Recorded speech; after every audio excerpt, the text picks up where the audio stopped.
Esta es una producción de Grupo Fórmula. Y ahora de viva voz, el doctor José Luis de la Cruz, director del Instituto para el Desarrollo Industrial y el Crecimiento Económico. Muy buenos días, mi querido y admirado amigo. Buen día, doctor. Muy buenos días, Ricardo. Gracias por la invitación. El Instituto Mexicano del Seguro Social, el IMSS, revela que en el primer mes del año se generaron alrededor de 48,000 empleos formales. Pueden sonar muchos, pero es la cifra más baja para un mes de enero desde el 2014 y una variación negativa del 3.3 respecto al mes de enero del año pasado.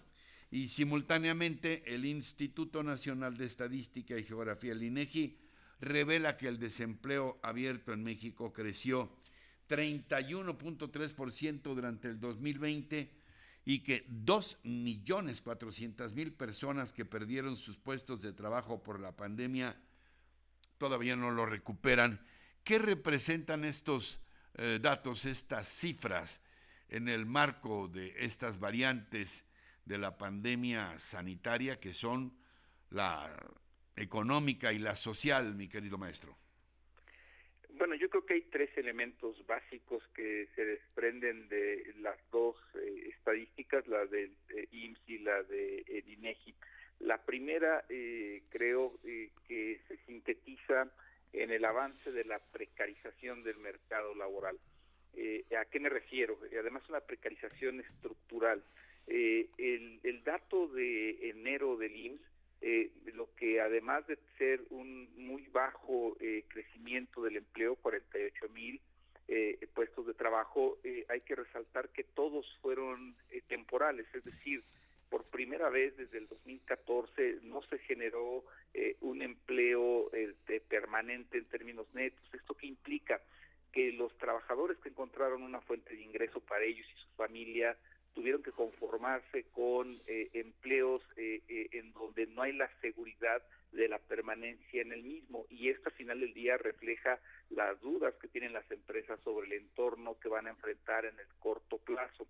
En segunda instancia, yo creo que esto hay que plantearlo, las cifras del IMSS son una continuidad de cómo cerró el 2020, y ahí es donde entran las cifras del INEGI, en donde hay varios elementos que deben de citarse. Primero, como bien señalas, que más de 2 millones de mexicanos que perdieron su fuente de ingresos durante la parte más fuerte de la crisis el año pasado, siguen sin encontrar empleo.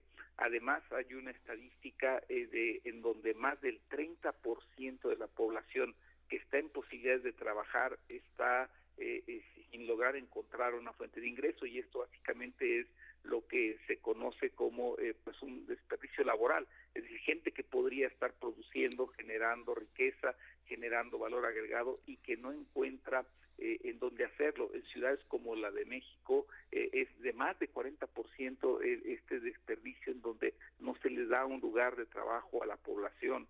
Y esto, en esencia, junto con el hecho de que el empleo que se generó es cuando mucho de 15 horas a la semana, pues sintetiza la subocupación y los bajos ingresos y prestaciones sociales a los que está, digamos, teniendo acceso los mexicanos.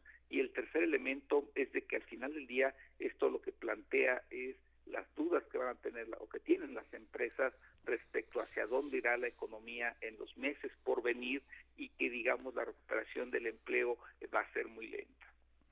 ¿Es un círculo vicioso, José Luis? ¿O cómo se afectan mutuamente la pérdida de empleo afectando a la actividad económica, o como resultado de la baja en la actividad económica la pérdida de empleos?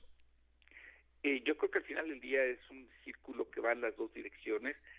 Como bien señalas, la crisis económica generó una caída en la generación de empleo, que al final del día, cuando llega a menor consumo, a menor inversión, pues al final del día lo que nutre es ese círculo vicioso en donde la economía mexicana pues vuelve a enfrentar problemas para crecer. Y justamente en eso estamos. Y yo le agregaría un elemento, la parte social. Al final del día, estas cifras de empleo, lo que nos están anunciando es que en un par de semanas el Coneval, pues lo que va a acabar anunciando es el aumento en la pobreza laboral, es decir, el aumento en el número de personas que, a pesar de tener un empleo, pues no tienen el ingreso suficiente para siquiera adquirir una canasta alimentaria. Y en medio año, cuando haga lo mismo ya con la pobreza en general, seguramente lo que estamos por observar es de que la pobreza en el país se volvió a disparar a niveles de cercanos a 60 millones de mexicanos. ¿Algún otro aspecto que te llame la atención? No tienes una bola de cristal, pero que te inquiete sobre lo que viene para la economía mexicana en el resto de este 2021, José Luis. Pues que para solucionar este elemento se va a requerir inversión que a su vez requiere certidumbre, diálogo, y que justamente ahí es en donde se tendría que estarse trabajando para evitar estas afectaciones sociales que hemos estado comentando. Bueno, pues estaremos muy atentos al devenir de todos estos indicadores y, como siempre, muy agradecidos por tu participación tan esclarecedora en estos temas que suelen ser muy áridos y que siempre los planteas con una claridad que se agradece. De verdad, José Luis. Muchas gracias por la invitación, Ricardo. Como siempre, un gusto. Muy buen día. Gracias. El doctor José Luis de la Cruz, director del Instituto para el Desarrollo Industrial y el Crecimiento Económico. Kiss.